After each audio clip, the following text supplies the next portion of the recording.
Hey, and welcome to another episode of An Ordinary King podcast. Firstly, I'd just like to thank Horizon Studios in St Kilda for allowing me to host this episode of the podcast. It was amazing fun, great studio, and I really can't wait to do a couple more there. They're a great team. Now, on to the guest. Today I've got Leo Baker, who's an award-winning director, animator, and an author. He's got a book hopefully coming out shortly. Great dude, amazing guy. Had an amazing chat with him. We covered heaps of different topics. Actually, the episode went for so long, we chatted for so long that I've had to split this episode into 2 episodes. So check out online for that episode.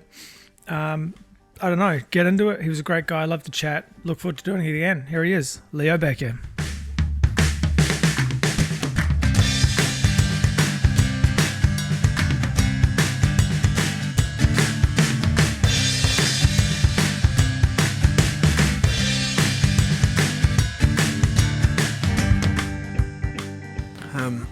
Boom, and we're up. Does that sound all right? Yeah, we're good. We're away. Crazy. So, what do you want to talk about? I don't know. Let's talk about you to start with. Yeah. I reckon. I guess the really good place to start is really obvious. The obvious short films. Yeah. And your Oscar. And all that sort of stuff, and where you're going, and I guess how that felt, and just tapping into some of the process of it, I guess, and then going from there. Cool. So we're underway now. Yeah, man. We're good for. I don't even know. It doesn't say how long. I don't have a time code on this thing. It just sort of keeps going. So whatever. Cool. 120 tempo. The firing gun has been fired. Underway. Yeah, mate. All right. Yeah. Well, so short films and the like. So maybe I should. Do you want me to back it up and talk about like where that all began? Yep, that's great. In the beginning, way back when.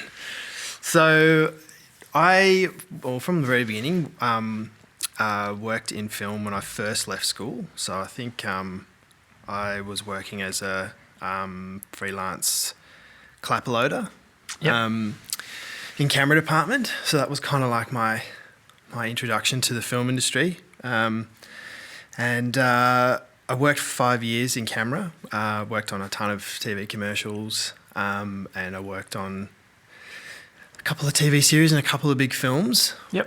So I think I worked on Mission Impossible 2 as a second assistant camera. That was when I was 18.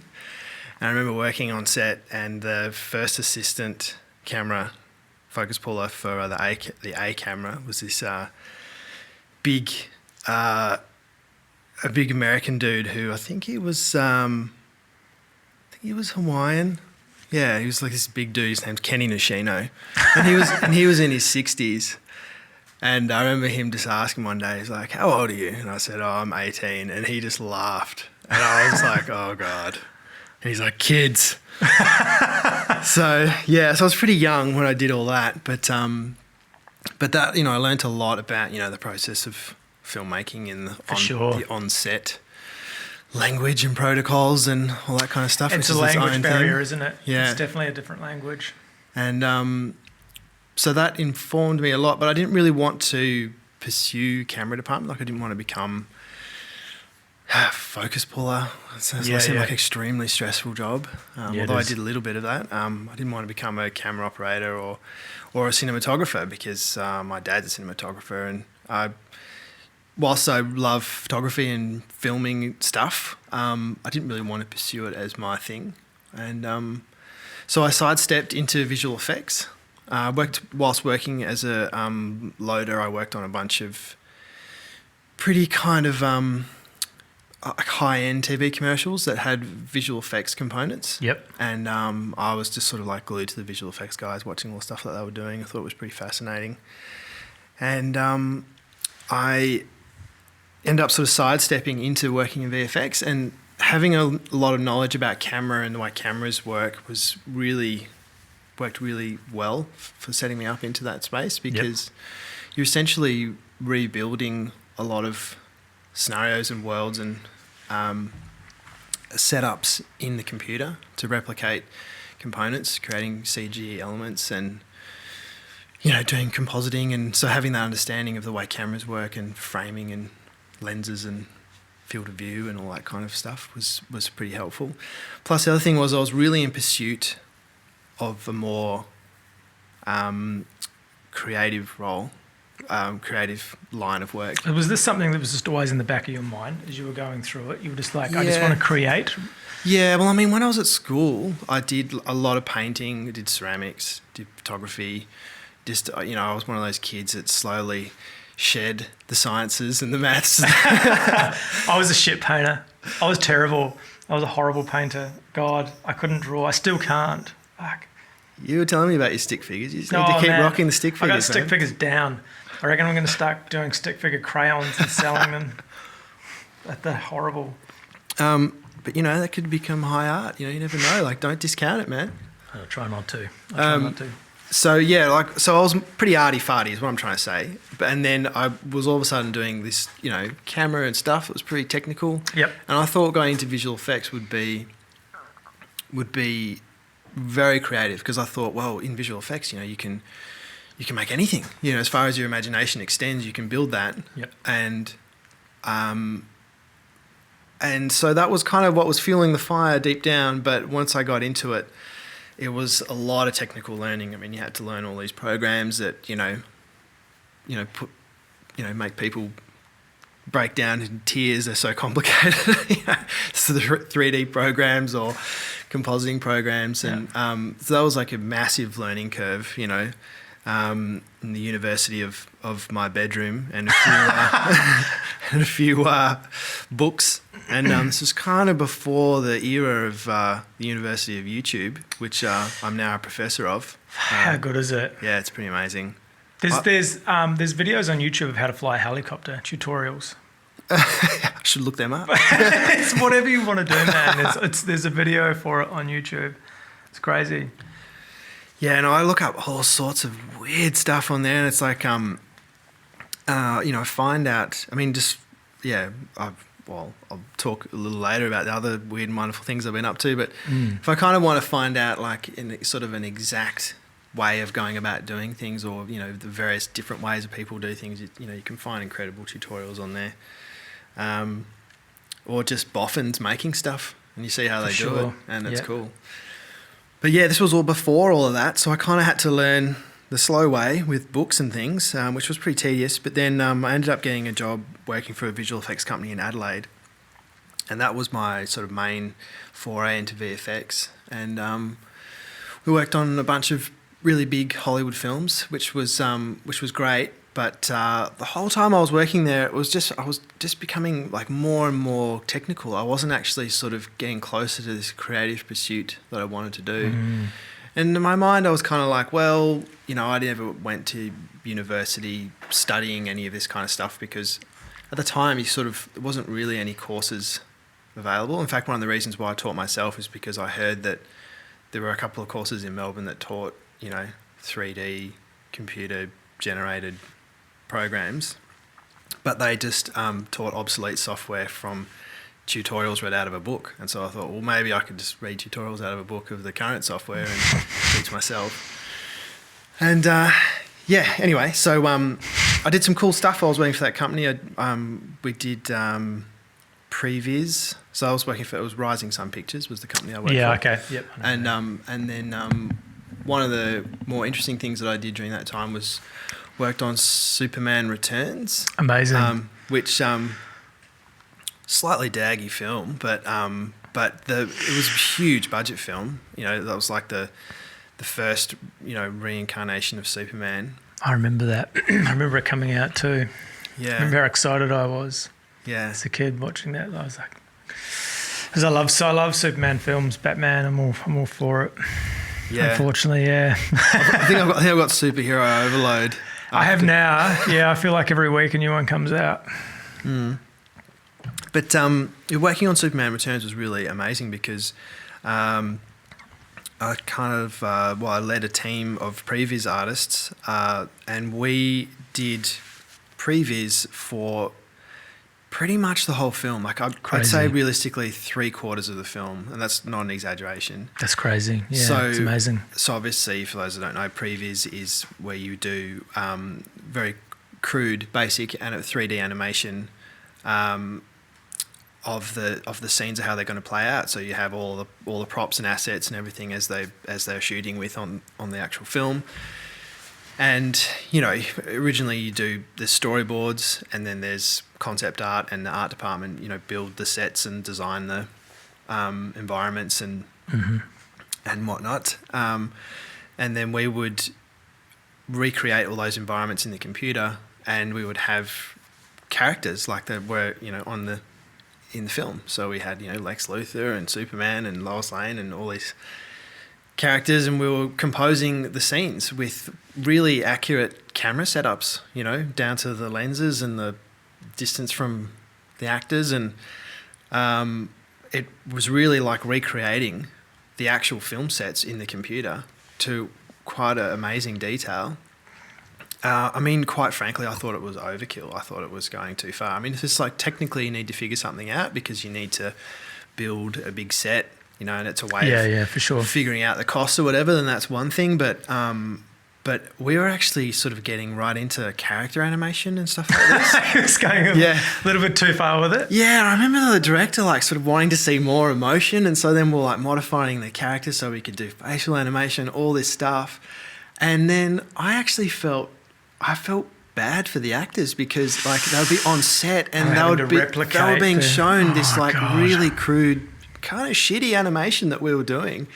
And they'd be like, they do it like this. Like, see how he staggers and he then looks up and, you know, winces and then falls. And it's just like, oh, no, really? They're referencing our, like... Oh, Jesus. So, I mean, it was kind of an honour for us. But at the same time, I felt a little bit for the actors who, you know, really wanted to bring their own personal flair. Oh, my God. And the director's, like, sold already on the animation. Yeah, so he was really wedded to this because we were making entire sequences. So he could watch the sequence and sort of see how it would work. So, I mean, we had, you know, entire sequences of the film that we could view. And you reckon that there was like 3/4 of the film, 75% yeah, of the no joke, film? yeah. So it was really full on, and we spent months working on that, and there was a lot. There was like on one stage there was like 14 previs artists working full time. Right on. Yeah, it's pretty big. So that was kind of that was pretty significant. But the interesting thing, so we're working at that time. We're working with a company called the Pixel Liberation Front. So they were kind of essentially the main guys doing the previs, and then we supplemented. They couldn't bring all their guys out from LA, so we supported them. So, and then, you know, there was multiple teams of us working there. But those guys were talking to me saying that like they were doing previs as a way to get into directing, because in a way you were doing that. You were already directing the scenes and the actors. You're crafting the scene. So it's very much this visual, breaking down this visual storytelling. So from storyboards to then the you know, the crude animation, you're still figuring out your narrative. You're still figuring out what works, and you're getting an edit. So how much of that process when you were compositing the Superman stuff did you guys dream up yourselves and then just put forward to the director, or did you guys start really crude and then he would say he wanted more of this or that, or was there like an amount of freelance where you guys were just like, oh, let's make Superman do this and sort of see what happens, and the director comes back and goes, actually I really like that, can we just do this instead? Or there was a lot of that. I mean, obviously you get to the point where you test the waters, you tread lightly. You know what I mean? Like, let's make Superman do this like John Travolta thing here. You don't get carried away. Like, you sort of like figure out what's like on theme or on model of what's going on. Yeah. And then you know, a lot of the time it was just for like action sequences. For sure. Figuring out like, because action sequences are always hard to choreograph. Like, you know, fight scenes and you know, adding drama and just a way of like making it. It's a dance, isn't it? Yeah. So sort of like because a lot of big fight scenes in films are heavily choreographed, and it's tricky to figure out. And previs is good for doing that. And so we would figure that out, and then we'd figure out ways of getting more dramatic camera angles on them. But we would offer up all kinds of different elements, and we would push it. And the more we pushed it, the more that they loved it, and we just kept going. So that was really kind of liberating in a way. Gratifying as well. Yeah, definitely. And so that was fun. And, yeah. And then from there, you the seed of the director seed sort of dropped in and was planted, I guess. Yeah, well, I think it's one of those things. It's funny, like in Australia, it's sort of like just particularly because of the way I kind of came up doing stuff with camera and everything. It's like I always had this like old school thing hammered into me. It's like, you got to do your time, come up through the ranks, learn your skills. Kind of like learning a trade. Doing this apprenticeship style thing. And I'm all for apprenticeship style learning, but it's sort of like there isn't someone like above you, unless you're lucky to have someone who's a really kind mentor to sort of go, all right, you've done your time to promote thyself. It doesn't necessarily come. I mean, sometimes it comes organically, but it's sort of up to you to realise what it is that you want to do and when you're going to take that leap to advance into a different area. And it always felt a long way off. And I think that was something that I imposed upon myself. Why do you think that is? I just think it's just the way that I kind of came up. And I'm always someone who likes to understand how everything works. Sure. So I want to know... I want to understand how after working on film sets and things, I want to understand like what everyone's job is and how everyone contributes to the whole picture, rather than just being fixated on wanting to direct and barking orders. I mean, that's just not who I am. I want to understand how it all works, and that informs what how I conduct myself or how I would plan a shoot or want to do things. And I think I was really hungry to learn. Yep. And I think that. With maturity, you sort of realise you sort of get comfortable in a certain space, and I did find after doing that previs, I went back to continue working in visual effects, and I realised that wow, this is just this like technical void. It's just getting more and more and more technical.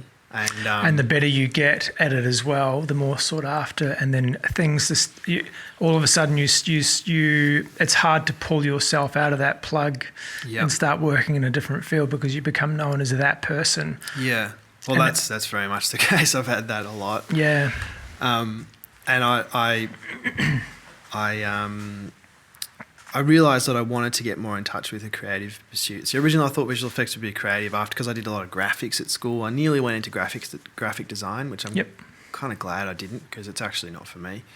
But, I was thinking that would be computers are the modern thing, computers are the future. And, I was into filmmaking, I was into computers, and I was into art and graphics and stuff. So it seemed like this really cool amalgamation of all those skills. And it was, but... I really wanted to get back in touch with a more creative side, and so then before I made the leap into wanting to direct my own stuff, I had this urge to make a short film, an animated short film. So within visual effects, I specialised within animation, I suppose. I ended up sort of wanting to work with the animators the most, so I did animation, and we did a few films where we did some key character animation, like we did Charlotte in Charlotte's Web, the spider. Yep. And so there was quite a lot to learn from that. And then in between jobs, which was not really that often, a lot of the time it was back to back, never saw the light of day. But in between jobs, there'd be a downtime for like a week or two. I was always like, why don't we make a short film? We've got all these talented people here. We've got these amazing resources. And it was kind of poo-pooed because of, I don't know, resourcing or budget allocation or something boring. And then one of the producers at Rising Sun, his wife was developing an animated short film adaptation of Sean Tan's book, The Lost Thing. Crazy. And I would fly back with him. His name is Martin Wiseman. I used to fly back with him on the plane to Melbourne because I'm from Melbourne. So he used to fly back, and he opened his laptop. And he's like, "Oh, check this out! Look at these character designs." And I was like, "Wow, that looks amazing! That looks so great!" And he's just like, "Yeah, it's so cool. You know, my wife's producing this, and you know, she just can't find an animator." And I was like, "Ding!" So I was, mate. Yeah. I said, "Well, I know one who could be in Melbourne." So yeah, to cut a long story short, I met up with her, and she was like, "Oh, we need to know, we need to rig all these characters, which means like prepare them for animation. So Sure. you build like a virtual skeleton inside them, and various other tools and techniques for deforming the three-dimensional mesh to make it look like they're alive and moving." And she's like, "We need someone who knows how to rig these characters and then animate them." I'm like, "Yeah, I can rig characters too." So at that stage, I was a bit of a tech nerd and knew how to do all that stuff. So then she handed me a hard drive, and that was that. And so then I went away. I actually took it back to Adelaide and was sort of doing it on the side. Crazy. And then on weekends and things. And started shipping away and did this sort of the one end sequence of the Lost Thing film, which is this sort of super colourful crescendo of the film, which has all of these crazy, weird and wonderful characters all come together in this, wonderful ending. And but that was one of the biggest challenges was rigging all these characters and bringing them to life. So I slowly chipped away, and I actually did it on a Mac laptop running. This is a little bit of tech speak. Sorry, it's kind of interesting. It was an old shitty Mac laptop that I had a boot camp thing with running Windows on it, and I was running Softimage XSI, the software that we used, and I had that running on this old clapped out laptop, and I just did it bit by bit and slowly built it up. Jesus. And then ended up with this end sequence, and then they used that end sequence to secure funding from Screen Australia to fund the rest. And I thought that was going to be like, then they were going to bring on a bunch of other animators, and they're like, "So you want to animate the rest?" And I was like, "What, just me?" And they're like, "Yeah, And I was like, "Okay." So moved back to Melbourne and slowly chipped away at animating the rest of the film, which took, I think, the best part of 3 years to do. Jeez, right on. Probably 2.5 years maybe, and then there was a bit of extra stuff at the end. But, and I was working with one other guy named Tom Bryant, who worked remotely from Scotland. So, it's amazing, isn't it? Yeah, that was kind of crazy. So, but we would split the workload, and it was a really neat split. So Tom would he modelled all the characters and environments and did all the texturing, lighting and rendering. So he was very much the look development kind of guy. Yeah. And then I brought everything to life. So I did all the rigging, animation, previs, animatics, and then all the final animation. And one thing I insisted on is doing the edit of the film, because I thought, if I'm going to be doing all this animation, I don't want somebody else making these edit decisions and the work ending up on the cutting room floor. So I thought, if I do the edit, I can figure out exactly how much I need to animate, and I could animate it to the frame, so there was no work wasted. Normally, when you do a shot in animation or visual effects, you do handles where you have you animate an additional, just typically 8 frames or so either side, so you can shift it it around in the edit. But I didn't even animate handles, because I was like, "No, that's exactly to the cut, to the frame, baby, exact, to the frame, precise." Crazy. Yeah. So that was crazy. So that film was extremely successful. So I toured around the world, did the festival circuit, and did very well. It won a lot of awards. The real party starter was winning the Annecy Crystal at the Annecy Animation Film Festival. So it won, best short film essentially. And that's a huge accolade. And unfortunately, didn't get to go to that. I would love to go. I still haven't been to Annecy, which is kind of like any other animators listening will go, "Shame on you." But I would Were you hoping that they were going to do like a little invite, send you a little envelope in the mail? We would love for you to attend and do a seminar. Well, none of the Melbourne crew actually went because it was quite sudden. Yeah, sure. Yeah, they can be though with festivals, can't they? Yeah. And so we won that, and then that was kind of like a really big deal, and then won a bunch of other festivals, and then eventually ended up in consideration for the Academy Awards. And cut a long story short, it won the Best Academy Award in 2011 for Best Animated Short Film. So that was... How was that? It was exciting. It was pretty stressful kind of getting there. It's a pretty big build-up to get there. But we were one of the first categories. I think it was like the second or third category. And apparently... It's sort of weird. Like, it's surreal going to the Oscars. Mm-hmm. You go there and you've got the penguin suit on and there's all these celebrities. And look, no one cares about you at all. Like, they only care about the celebrities. You know, sure. You'll get shoved along that red carpet because there's a celebrity coming through. Get out of the way, mate. And then you're like, okay, righto. And we were like the second or third category up, and then we won, and it's surreal, and you can't believe it. And then we all just looked at each other and we're like, let's just go to the bar. And we did, and stayed at the bar from that point forward. So, so we never went back in and got a sore bum sitting there for 8 or 10 hours or however long the whole time. thing. Yeah. So we had something to celebrate. So we did that. Yeah. That's crazy. Do you get a bar tab for winning something? Do they give you like?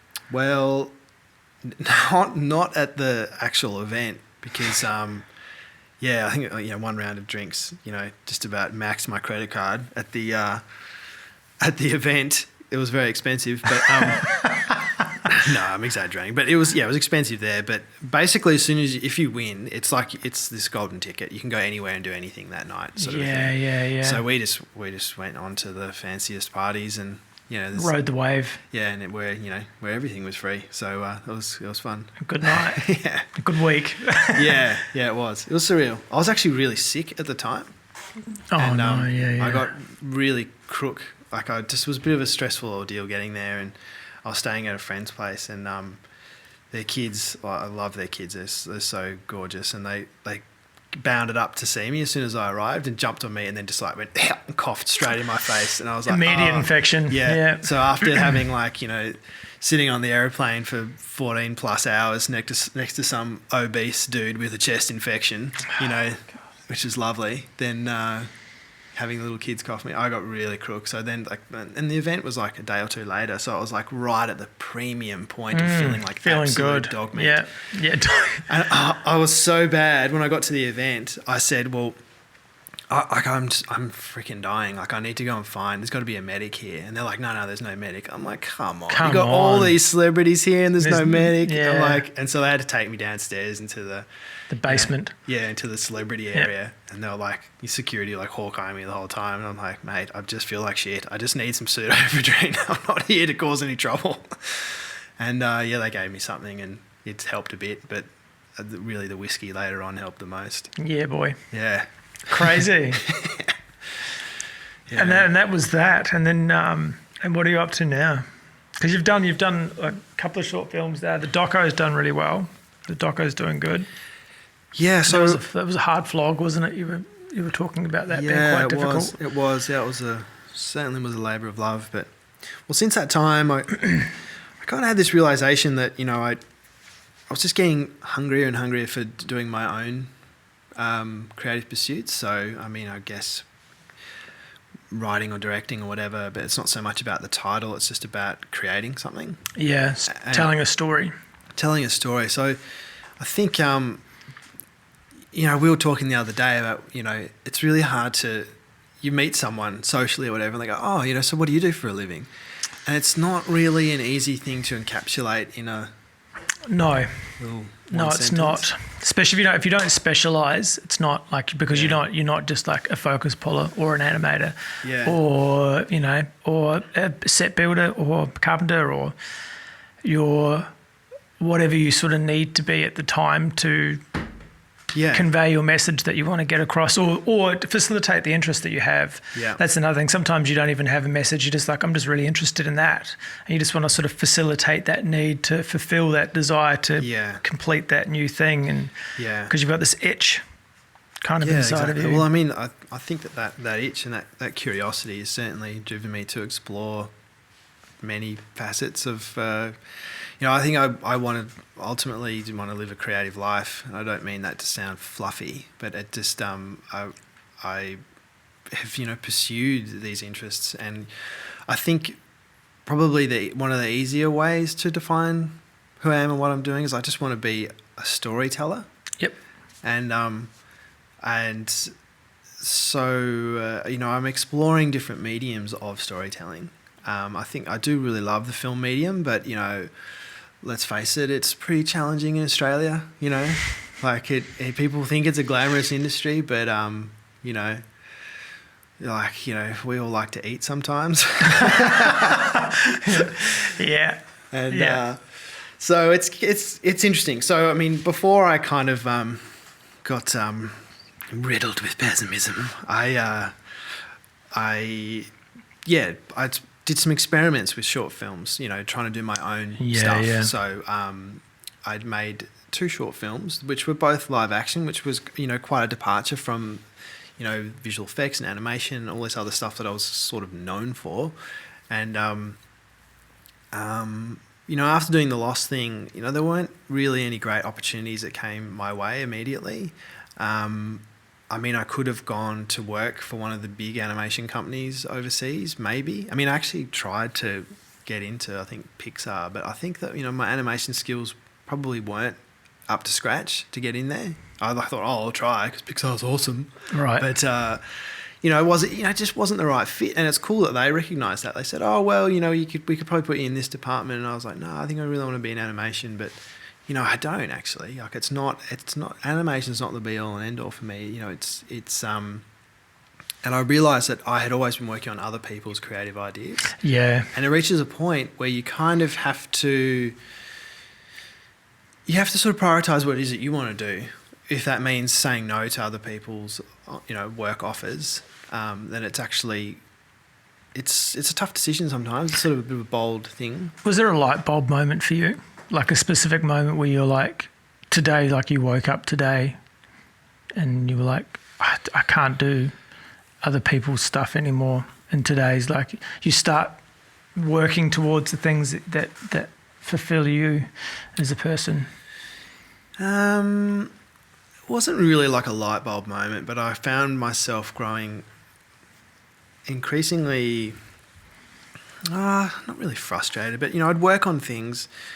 And, you're working for, a captain steering the ship, a director or someone else doing something. And I'd be working for these other people. And this was in a variety of other projects and bits and pieces I worked on. And comes a point where you're like, I could do this, or I could do better than this. Yeah. And not to sound like a smart ass, but you just have that realization. And it's just like, you feel comfortable in that space. And then I thought, well, what really is, I'd always been in that kind of production sort of space, whereas, everything had been kind of got to a certain level and then I'd been employed to be brought in to help, see it through. And I was good at doing that.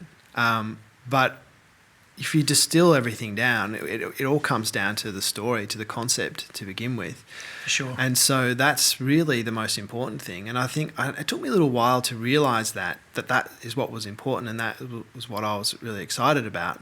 But it was actually a whole new learning curve, because then I had to realise, well, if I want to create my own stuff, then I've really got to learn how to write.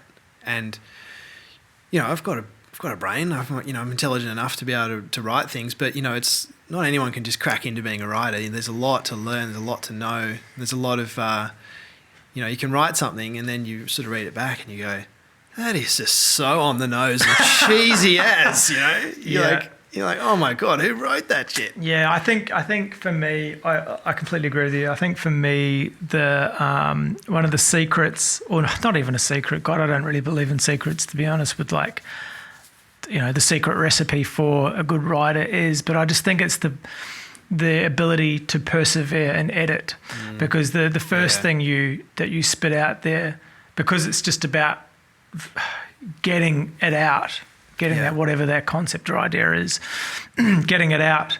I think it's always the second or third draft that's painstaking, and you feel like you're rehashing stuff or whatever, and maybe not getting anywhere, but you're just cleaning it up. And the first draft always feels like dog shit.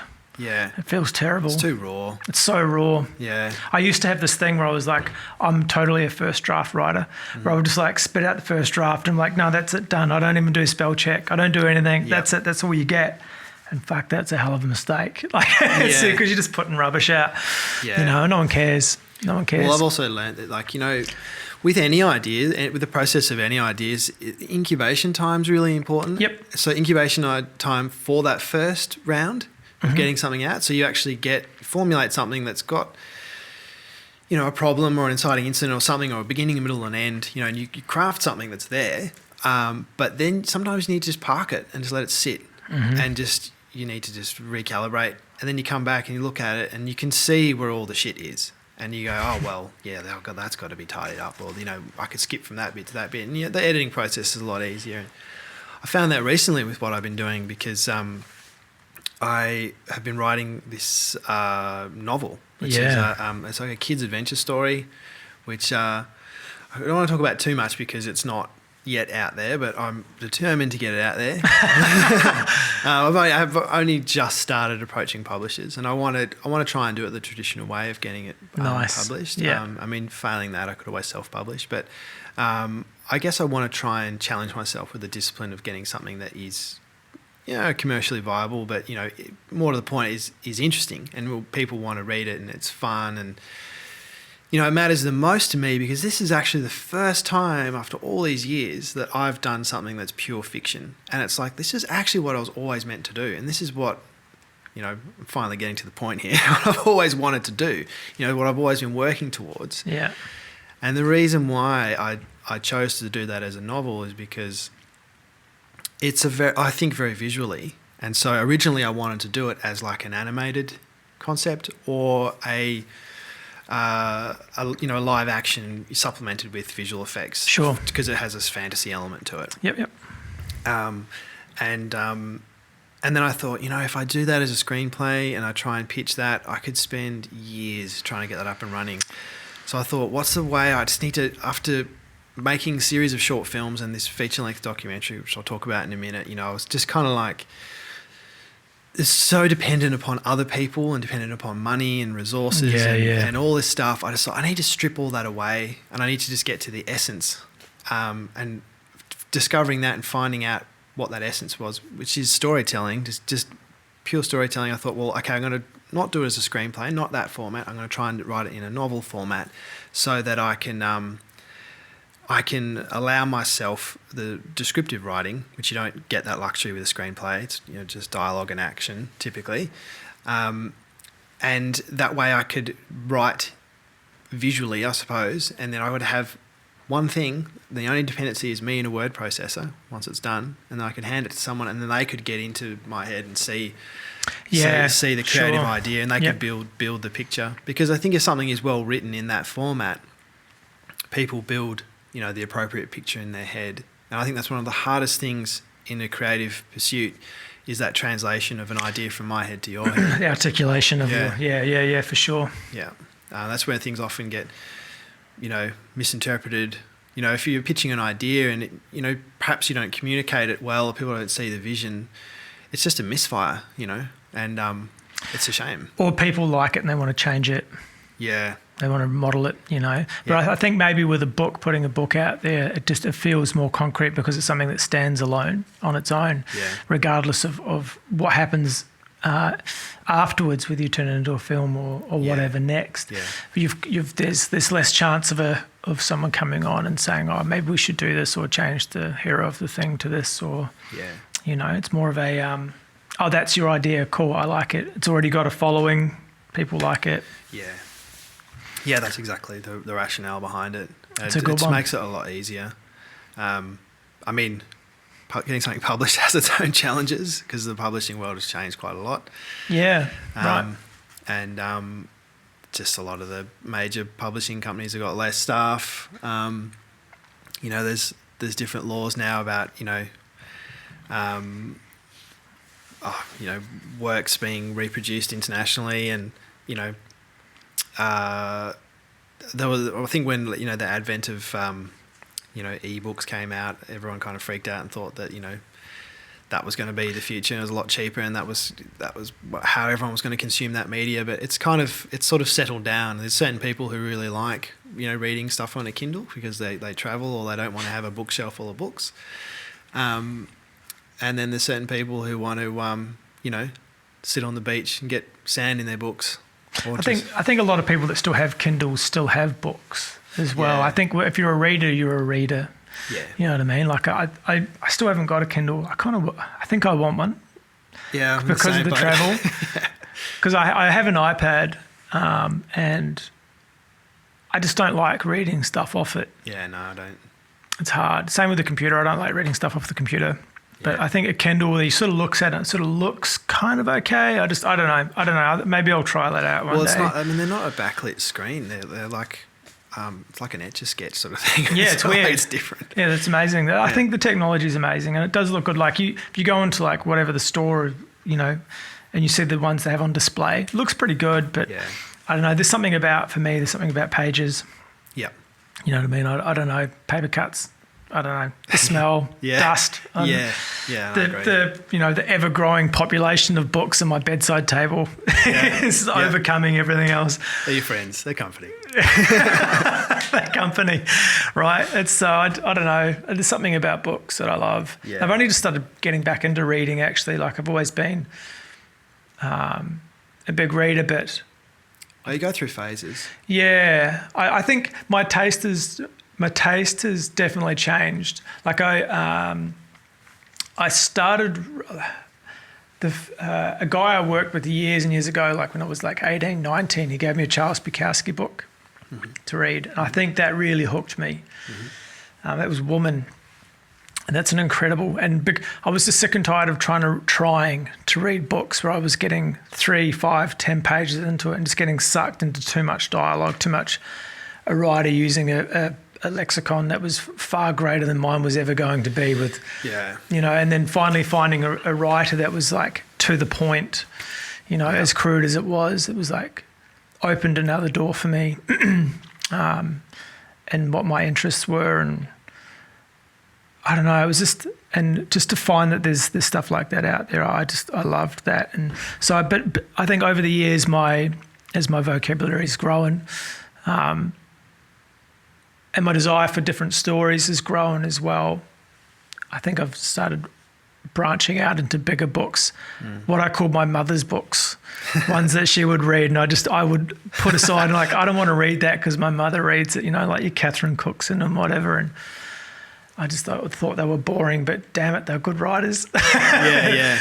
Damn it, they're good. They're good books. When I was a really little kid, this is a bit of a weird response, tangent to what you just said, but when I was a really little kid, I thought that adults spoke a different language, and so that when you grew up, you learnt this different language. Yeah. I'm talking very little kid here. But so the whole thing of vocabulary, I get it. I mean, I got Charlie Brown syndrome. Charlie Brown, all you're hearing. Yeah, exactly. One day I'll know what they're saying. One day I'll know. I go through phases with reading where I just can't get enough. I just do books back to back. But it's sort of it's relative to what's going on in your life. Like if you've got a lot, a lot happening, demanding of your mental attention, sometimes you just don't have the headspace for it. I go through phases with movies as well, where I'm kind of consuming a lot of movies, and then sometimes I just don't watch. I don't watch a lot of TV. I watch, some subscription TV where you can get directly to the point. Skip the ads. Yeah. Oh yeah. Not a fan. Occasionally, there's some good ads though. Occasionally, like a good commercial will pop up. They're pretty rare where a company will want to take the risk of like. Going outside the box and not branding the commercial. But aside from that, you're just getting yelled at. You're like, oh man, And they say that the volume doesn't increase. They say it's the same. It's not the same. The volume goes up. The volume's the same, but the loudness, like the compression. Oh, is that what it is? Yeah, they compress the bejeebers out of it. So it's horrible. It comes through louder. It's horrible. Yeah. Why can't they fix that? I'm sure they could fix it. Anyway, but I agree. We don't have a TV at our house. One, we don't have a room. We don't have anywhere to put it. We've got this giant big French oak dresser that we bought. And that takes up 90% of the space in our apartment lofty sort of open plan living sort of situation, and there's just no room for a TV, so everything we watch is on laptops, or we go to the cinema if we watch a film. I see nothing wrong with that. We're all right with it. I love the cinema. It's great. And I don't know, I've seen some rubbish films recently, but I've seen some really good ones, and they are so different. Like, I remember watching Gravity at the cinema, and it's such a different experience to watching it on a screen. It's such an immersive. I think I would have loved to have seen that film at IMAX. Yeah. Yeah. You know, the one at the Melbourne Museum, I think that's where it is. Yeah. So immersive. It would have been incredible to watch that there. Something like that. By the way, I saw Roma. Oh, you did watch it. Yeah, all right. Yeah. Yeah, how'd you go? Yeah, I mean, the beginning I was kind of like, all right, this is pretty art house, you know, like not really any clear inciting incident, you know, it's kind of, I'm like, oh, persevere, you know, and then... apart from the dog shit. Yeah, well, there's a lot of symbolism all the way through, little airplanes, dog shit, bits and pieces. But I absolutely loved it. At the end, I was very invested. And yeah, I get it. You know, like I really do. Like it's just a story about people. Like no one's life's perfect. Everyone's life's is very much imperfect, a little bit chaotic and all over the place. And it's just had this amazing human element to it. It does capture that really well. Yeah. Spoilers. Oh, is there such a thing now? How long's it been out for? Fuck, I don't know. It's pretty. After I watched it, after we both watched it, I can't remember. Did we watch it? It was Netflix. After we watched it, because when we watch a film, we like to sit there and then process. Mm-hmm. And because it's not an overly, there's no clear, like, strong themed sort of narrative, you know what I mean? Like, there's no real, I mean... At least in the beginning, it's not yeah, she goes through a hell of a time, like, but I think for me, it was definitely like upon reflection, it's something that I really want to watch a second time, and I don't often say that about films. Yeah, I felt the same. Do you know what I mean? I think there's a lot of things that I probably missed, or I would see quite differently the second time round. A lot of themes, like because there's micro themes throughout it. I think, like you said, like little symbolisms that you pick up, and some are quite blatant, I think. But I liked it. I felt. I think this is the problem, like, as well, with, not to bag Netflix or anything, but it doesn't allow you to sit there and sustain the credits and process what you've just watched like you can at the cinemas, because it just blasts you with the next, watch this next, you know, immediately after the film. Yeah. It frustrates me, and I think I felt a little bit robbed of my my thinking time, of my processing time a little bit. I actually I jumped on IMDb afterwards, and you know how they have that little trivia parameter? Yep. And I read all the trivia bits and pieces about the film, and that was really cool. It said that, you know, it was about the director's, the woman who worked, like, he came from a relatively well-off family, and it was about the servant who worked in his house when he was growing up, the, you know, maid servant. And it's like, it said it was like 90% accurate to the real story, and it talked about all the symbolism and various bits and pieces, and the fact that, because I think the main reason why I looked it up is because I wanted to know why it was called Roma, and it's the suburb that it's set in Mexico City, and I didn't realise that. I was like, is it tomatoes? Well, yeah, like, tomatoes is her name, was the child's name, you know, like, you know, I didn't know why. And then it was the setting, The suburb. the suburb. Yeah. And it talks about the aeroplanes. I think for me the biggest the most amazing thing about that film for me was the sequences, like individually, like the birthing sequence. Spoilers. Yeah. Yeah. It's incredible. Yeah, I know that. I mean, I choked watching that. Yeah. That was full on. It was gripping. Yeah. Gripping stuff. Yeah. And then at the same time, there's another sequence. I'll try not to ruin it for everyone else, but the mass population sequence with the department store, and it just feels glossed over in comparison to like the birthing sequence, and it's just like this real sort of push and pull of like individual focus, you know what I mean, like on a human level, because those events are so because that was a massive event in Mexico that happened. And it was amazing how it was done on film. Like it was very convincing. And it was very convincing. Single shots are kind of pan, like looking out the window at all this chaos outside and everything. And I was like trying to figure out, how do they do this? Is that visual effects? Like, I'm trying to like people. Yeah. I'm like, whoa. I'm trying to break it down. I'm like, no, just be in the moment. Just watch it, enjoy it. You know. Oh, it's hard though, isn't it? Sometimes it was really impressive. Film. Yeah. That's. So I don't know. I was kind of impressed with it, and then.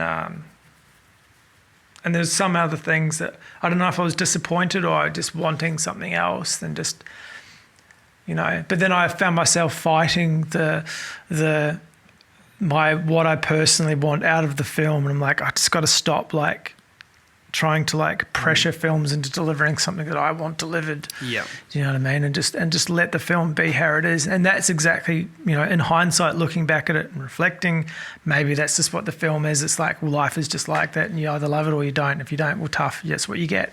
Yeah. Well, I mean, I think I find so impressive is Gravity was a massive international success. Huge. It cleaned up, you know, awards and all the rest, and you know. After so much success, you know, you can, the director, you know, you go your pick of what you want to do. And, you know, instead of going on to make, you know, some other huge blockbuster type thing straight away, he went on to make this.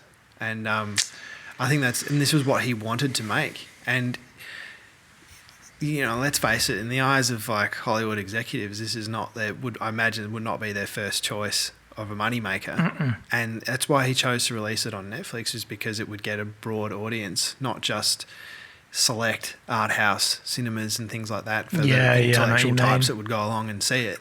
It would be available for anyone to see because he wanted anyone and everyone to see it. So I think that's kind of like really admirable about staying true to what he wanted to do as an artist. And I think that's amazing. I mean, that really resonated with me. I was like, oh, man, respect. And it was just a story that he really wanted to tell. It's an amazing story. Yeah.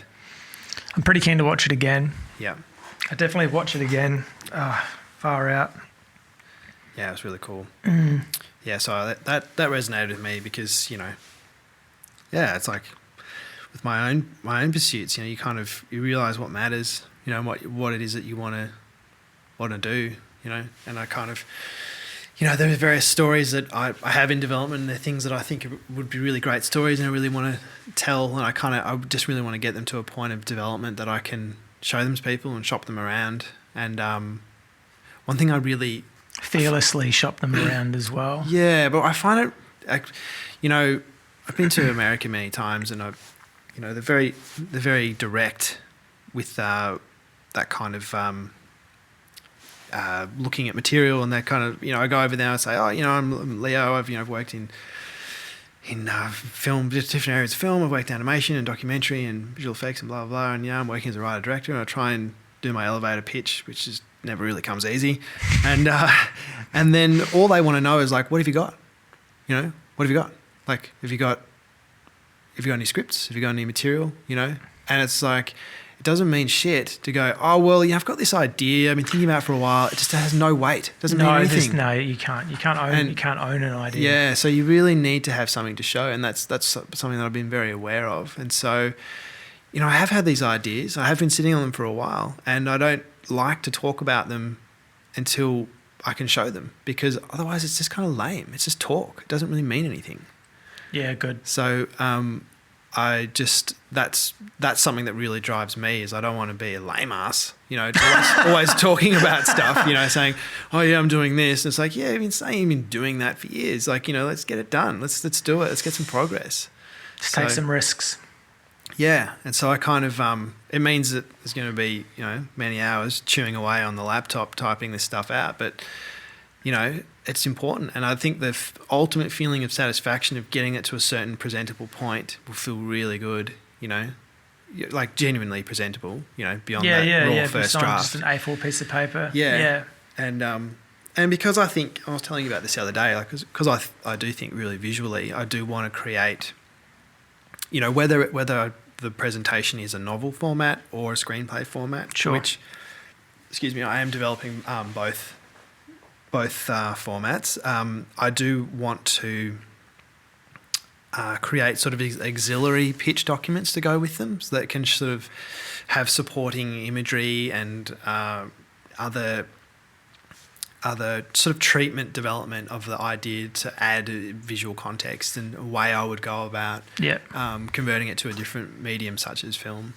And just to help with that communication again of how I would translate that into that medium. Because it all differs. Do you find it differs from project to project as what that project's needs of delivery is, and how you pitch that delivery, how you pitch that project to someone changes how you will show them what it is, whether it... Yeah, definitely. I mean, for me, because I was, just to sidestep a tiny bit here, like I was always known as an animation person, and then I made a documentary, and people were like, hang on, aren't you an animation person? I'd be like, well, yeah, I have worked in animation, but like, I'm not really pigeonholed by any of that. It's just, to me, animation is not a genre, it's a medium. Yep. And so like it's about choosing the right medium for a concept, because not every concept you write you could make into an animated film. Like it seems silly. That's why the 2 short films that I made were live action, because the first one was an exercise in writing dialogue, and I just wanted to see if I could create some witty banter between 3 people in different scenarios in a car. And it wasn't perfect, but it was like a foray into doing that, and and it was interesting. And then the second short film was playing with a romantic concept about, it's a short film called Love Notes, which is about essentially 2 blind people who move into the same neighbourhood, and they are both musicians, and the way that they discover each other or see each other is by hearing each other play music at night time when the rest of the world is gone to sleep. And so they then, essentially are wanting to connect or wanting to find each other, and it's all that really can be shown in a short film, is this sort of setup of this potential future between these 2. And but that that was I think to connect with people emotively, they needed to see humans, people being humans. Yeah. And so that was a live action thing. And then a documentary is essentially it's non-fiction. So then you've got to be very truthful to facts and reality, and you've got to search out archives and supporting information. And how did you come across the story of your documentary? So the producer, Katie Bender, was on the aerial ski team with Lydia Lassila, and she was good friends with her. And so Katie was developing and producing the film, and we teamed up and gave her a hand to sort of see it all the way through, which was several years in the process. And we went overseas filming. So I shot, most of 90+% of what is seen in the film, because it was documentary style, shot on a DSLR. Not playing it down, but it's like but it's shot well, but it's a different demands, and it's about capturing the moment and the realness of it. So I shot the material, and then we directed it together. So we kind of did everything together, producing and directing and the rest. But Yeah, so the film was called The Will to Fly. It's a feature-length documentary. It's about the life and sport career of Lydia Lassila, who's an Australian female Olympic aerial skier. She won the gold medal in the 2010 Vancouver Olympics, and then she had a baby and decided to return to the sport as a mum, which in itself is a big deal because it's very dangerous. For sure. There are dangers, it's kind of like they're throwing themselves, 50 feet in the air off, this ice ramp, doing all these flips and twists and trying to land on their feet, not on their head.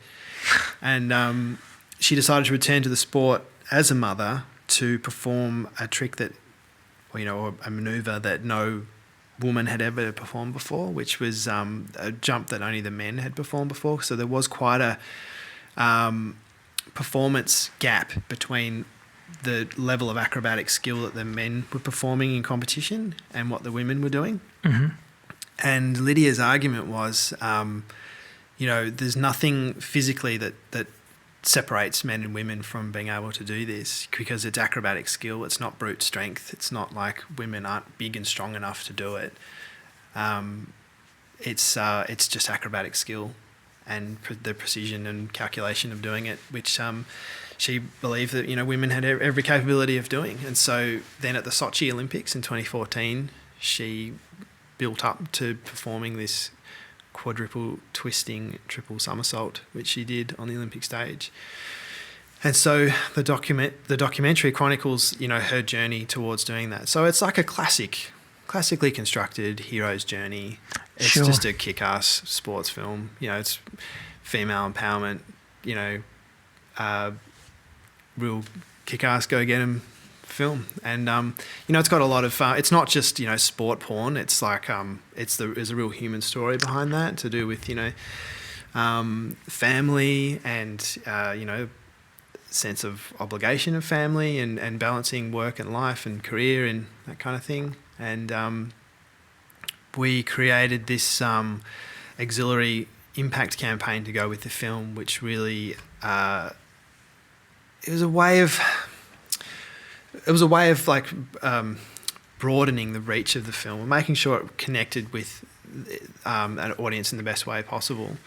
Where we tried to use it to raise awareness about the importance of female participation in sport or youth participation in sport, and the correlation between leadership in sport and leadership in the corporate space, particularly for women, and female empowerment, as I'd mentioned, and gender equality themes, because she was trying to do as the men did. So, showing equal capabilities and that kind of thing. Because you mentioned, I remember when we caught up in chat, you mentioned this, I can't remember if it was a stat, but this startling correlation between successful women sport or athletes and CEOs of companies. Yeah, so I can't quote this exactly, but I did remember researching that in the US, it was like 93% of female CEOs had a background in sport. It's crazy. Yeah. So they're just a correlation of, I guess it's elements of, competitiveness, of determination, of leadership, all of these kind of qualities that correlate. And I think it makes sense. Yeah, there's a lot of elements that they share a lot of similarities, like being successful in a corporate or looking after a company as a CEO and like having that drive, just the ability to get up in the morning, 5 o'clock in the morning and train. Yeah. You know what I mean? Is when you're a kid to teenager to adulthood and wanting to succeed in a sport environment, not just doing it because you want to catch up with your mates or do something because your mum and dad told you that you had to do it or it's part of your school curriculum, but it's because you love driven. it. Yeah. I think it's deeper than love as well, because there's like I played sport to a pretty high level through school until I was injured, both golf and hockey, and sometimes, like one of our coach trainers was a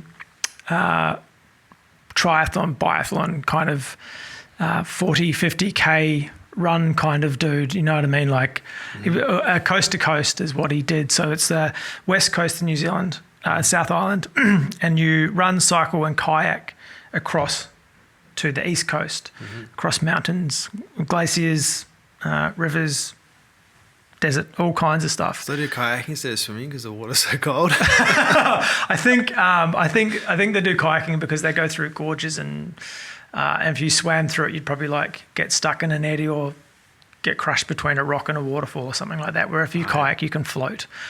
New Zealand is extreme. It's pretty extreme, yeah. It's pretty amazing place. But sorry, I've distracted you there. No, yeah. But I think with like, again, I think like being able to just ride those extremes and not try to conquer them, but just sort of live with those extremes sort of equips you with the ability to handle knockbacks, really, you know what I mean? Like, and the pressure moments and the hard work moments, the getting up when you don't want to get up in the cold mornings and put the work and the hours in. Yeah, I mean, that was the thing that I thought was so great about Lydia's story is there's extreme highs and there's extreme lows. Like her story, if you break it down, it's like it's littered with problems, which makes for a good story, you know, doesn't it? And you know, she has these almighty setbacks. You know, she was like the favourite to win the 2006 Olympics, but she blew her knee out on the Olympic stage, which was like this like horrific, gory event that she still to this day has difficulty watching. But after all of that trauma, you know, she came back and won the next Olympics, which is like, you know, an almighty comeback, which is it's so much mental strength. You know, she went through all this intense mental training, coaching, and that's, I think, just fascinating to observe, to sort of witness someone, you know, so many people can easily get broken by something like that. You know, they have a horrible setback. They're like, oh no, that's it, I'm done. And but to come back fighting, that just shows this incredible spirit that is inspirational for anyone to witness. And so like it's this roller coaster of drama, really. And I just thought, wow, I mean, that just makes for awesome storytelling. And I've always said that Lydia's really got, she's got two, in terms of filmmaking or crafting a story about her career, she's got sort of like two neat stories. She's got the story of like when she was a gymnast when she was younger, and then she was kind of had to quit gymnastics for a variety of reasons, and that was like her first love that never really, she wanted to go to the Olympics doing gymnastics and it never happened. So that kind of set this fire, this like unfulfilled thing within her. And then she got essentially a second chance, a second bite of the apple by being able to come back and train as an aerial skier. Mm-hmm. And she was so determined. Within less than 2 years, she was on the Olympic team and went to the 2002 Salt Lake City Olympics. And she was so determined to be there. And she wasn't just, oh, I'm stoked to be at the Olympics. She was there to win. Like, she was a rookie. And she came 8th at that Olympics, which was just ridiculous. And she was training so hard, just like, you know, a bull at the gates, just going as hard as possible. And she really banged herself up. She injured herself really badly. And then, you know, she had to kind of recuperate from that. And then there was the next, then she came and she reached number 1 in the world status on the World Cup circuit. And then she had that knee accident in Torino, and then she came back and won the Olympics. So that's kind of like one amazing roller coaster story in itself to this, you know, high point crescendo where she wins the Olympics in 2010. It's like one neat story. But then there's the second story where she returns to the sport as a mum to do this trick that no woman's ever done before. Like, she just raises the bar again. What do you think her drive was? Do you think her drive was then not to win, more so than to prove that the trick could be done? Yeah, she had already had that win. She'd already achieved a gold medal, and so she'd already had that notch on the belt as such. Sure. Like, she'd ticked that box, that bucket list, you know, thing is. And I think it's it was really about proving to the world that she could do this trick, and that sort of takes on this like deeper philosophical meaning, which you can see in the documentary, in the film. But So that second pursuit is another clear story, and I realise we really have to tell both stories to illustrate who she is. Like, you need to understand that backstory to know to learn what she's doing in the second story, this pursuit of this greatness. Yeah. So basically, the first act of the film is her first story crammed into the first act, which is pretty chock-a-block, and then and the whole story is wrapped in her second story. So it, the inciting incident at the very beginning is like her saying that she's going to do this huge trick, and then you realise the build up to it. Yeah. What she needs to do to get there. Yeah. Yeah. It's a pretty amazing feat. And then you don't just stop there though, do you? You like furniture? Yeah. Creating stuff. You're a bit of a hands-on person. Yeah. What's going on with your chairs, bro? What's happening with that? My chairs. Yeah, I think I've got the chairs out of my system now, which is good. Done with the armchair. Yeah, and I kind of, I've always loved, making stuff. I'm forever making stuff. I've got a little work shed down the coast where I go down and chip away making things. So I'm always scavenging timber, secondhand timber, recycled stuff to sort of revamp and make into other things. Sure. I'm probably due to get some nicer timber now. I've actually got some blackwood, which I need to mill actually, and then dry and store. But I've been making some furniture out of a whole lot of this. Recycled. I had a whole lot of Oregon. There was this builder like renovating this house just up the road, and he pulled all of these huge Oregon beams out of the bottom of the house. I mean, like Oregon's, it's not the most amazing timber, but it's pretty cool. You can Smells good. You can do some good stuff with it. Yeah, he pulled out all this amazing aged Oregon that was, straight and huge pieces, and just put it all in a dumpster, and then did the completely tasteless renovation over the top, of course. And so I got all this timber out of the dumpster and just made like a whole lot of shelves and sideboards and all sorts of things out of it. And then my mum was renovating her house down the coast, and she had to pull one wall off, and there was all this like beautiful aged Californian redwood crazy weatherboards, and which were dead straight and flat and aged and just beautiful. So the only drag is I've got to get the lead paint on one side. I've got to get that off. That's no big deal.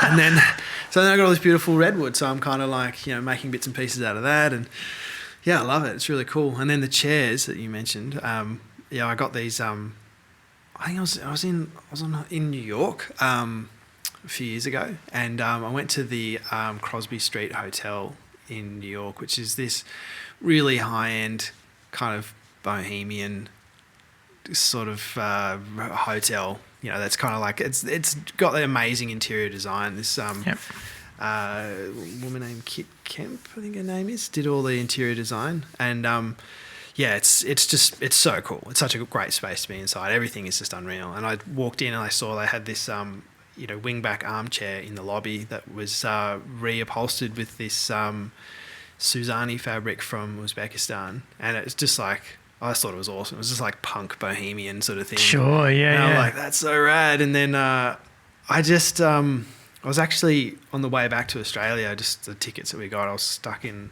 LA for a long time, and I just got on eBay, and I looked, and there was like these two perfect wingback chairs, like these amazing wingback chairs on eBay for next to nothing. And I'm like, oh mate, they're excellent. I do this all the time. I get myself in these situations. So then I bought these two wingback chairs, and that were covered in this like, puke-coloured pinstripe, disgusting stuff. But the actual chairs were fantastic. Straight out of Beetlejuice. Yeah. So I ripped all that off, and then I think again on eBay I bought these Suzani fabrics from Uzbekistan, which came wrapped in cloth with like an like wax stamp, and all this amazing, wrapping from Uzbekistan, and these Suzani fabrics were incredible. So then I just reupholstered them, and they look pretty wild, and it's been fun. What are you doing with them? Are you just sitting on them? I'm just sitting on them. In fact, one of them, speaking of podcasts, I put, because they've got wing back with the little wings, and near your ear, I put little speakers. Get out. Inside the little wings on the side. Jesus Christ. And so you can sit there with your phone and just plug in, and then you just get a little podcast. Are they Bluetooth speakers? They're not Bluetooth. Oh. It's old school. So if you all those people with a new phone that doesn't have a 3.5mm jack, screwed. You're screwed. You're never going to experience these amazing. I'm old school. You got to plug in, man. God, don't let Richard Branson sit in them. He'll get an idea. All the Virgin flights will be wingback chairs now. Recliner wingback chairs. That's crazy. That's amazing. And surfboards, which I'm jealous of because I have this old SUP board that I found on the side of the road, which I'm I'm an action guy. Cut this thing into a. I've decided it's definitely a twin. It's a twin fish. That's what I'm doing with it. I've decided. It's gonna have to be epoxy though. Yeah, that's all right. I'm cool with that, man. Yeah. I'm cool with that. I'm cool with the fumes. I'm all right. No, there's less fumes with epoxy. Is it less fumes? Yeah. Polyester's more, polyurethane's more fumes. Yeah, polyurethane stinks. But that's what I'm used to. It's what I've kind of figured it out so far. My dad used to do floor sanding. Yep. And so it was pure polyurethane. Yeah. Horrible stuff. But if you're going to do the epoxy, just a little heads up, just make sure you've got like all the kit, because you can get reaction to epoxy. Like some people react really badly to it, like a toxic reaction. Right on. And then you cannot use epoxy ever again. So once right on, kind of like everyone has this like sort of inbuilt threshold where like sometimes they react and sometimes people can kind of handle it for a while. Yep. But then once you react to epoxy, you're done. You're done. You can't go near it again. So just make sure you've got like your respirators covered. And you just cover everything. Yeah. But you can get now. They have this more enviro friendly. I don't know if it's like friendlier on you or the environment. Yeah. I don't know, and that doesn't stink at all apparently. And just because it doesn't stink, I don't trust things that don't stink though. I've got this. You know what I mean? It's like if you can't smell it, how do you know it's not there? And how do you know it's not damaging to you? You know what I mean? I'm just like, it's like this invisible. Yeah, I don't know, man. Like I prefer to have something that I know is dangerous, and if you smell it, okay, it's time to do something about that. But if you can't smell it, it's just like, oh, it's totally fine. I can't smell a thing. Yeah. Plenty of shit out there you can't smell or see, and it's pretty bad for you. Yeah. No, I know what you're saying. Yeah, I've only made 2 surfboards so far, but I've been really loving the process. Like it's really cool. I've got another 3 planned. But yeah, I'm really, really enjoying it. And there's like, it's a learning process. So there's a few little, not mistakes, but like a few little, farty bits on the first couple of boards that, I learnt from, but they still, they work. They float. Yeah, they float, they surf great. They carve good.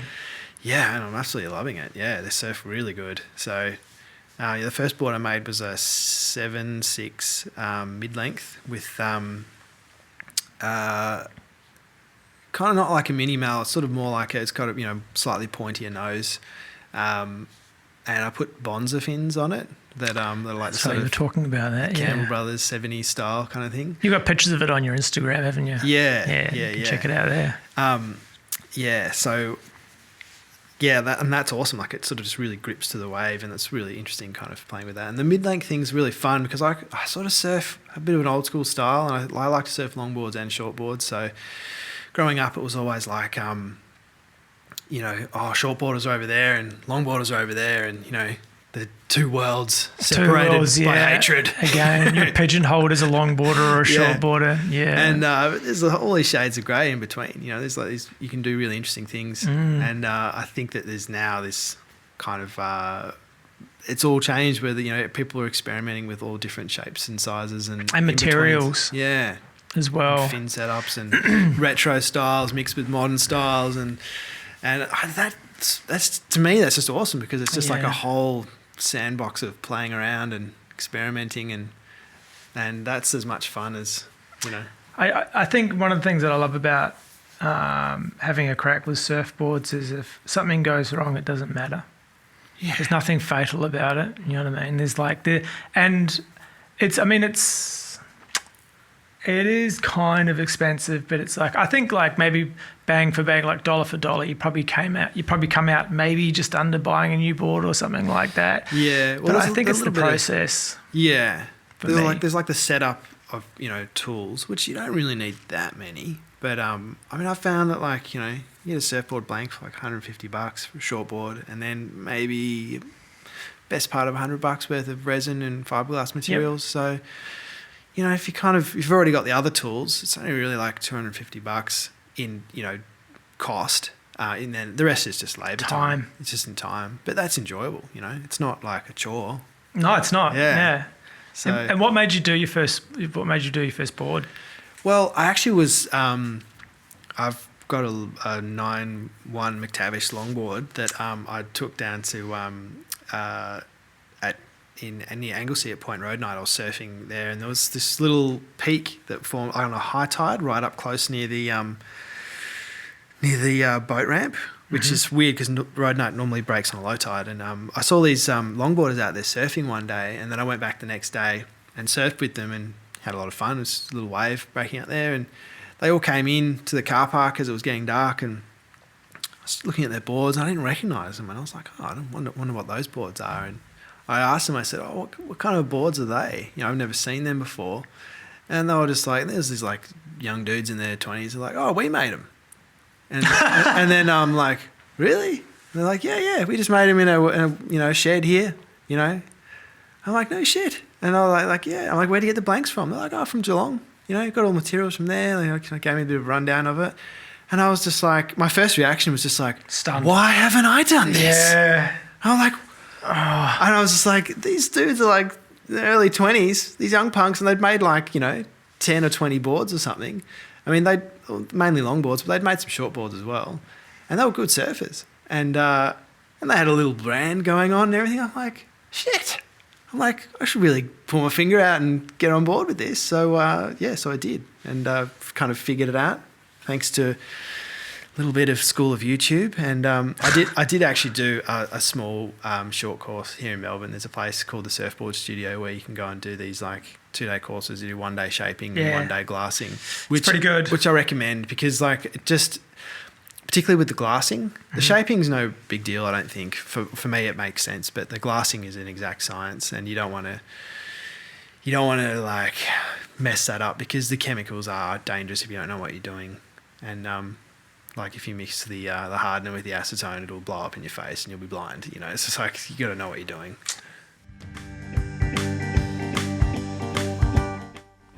Okay, so that's the first episode in the podcast chat with Leo Baker. Go back to the podcast list and you will find the second episode, part B. Hang in there. It's a good one. We start chatting about some really cool stuff and things that we're both really passionate about. So, check it out. Thank you for listening.